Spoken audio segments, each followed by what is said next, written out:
তৃতীয় শ্রেণীর শিক্ষার্থীদের মুখে হাসি ফুটল আজকে। ফরিদপুর জেলার ভাঙ্গা থানা পৌরসভা ২ নং ওয়ার্ড ১১৫ নং হাজরাহাটি সরকারি প্রাথমিক বিদ্যালয়ের শিক্ষার্থীদের দীর্ঘ ১৯ দিন পর আজকে বই উৎসব হলো তৃতীয় শ্রেণীর শিক্ষার্থীদের।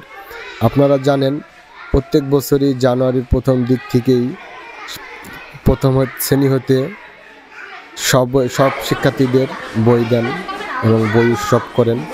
তা আজকে ১৮-১৯ দিন পর তৃতীয় শ্রেণীর শিক্ষার্থীদের বই পেলেন এবং তারা অনেক খুশি। দেখুন এখানে সবাইকে আজকে বই দিয়েছেন, নতুন বই পেয়ে তারা অনেক খুশি হয়েছেন।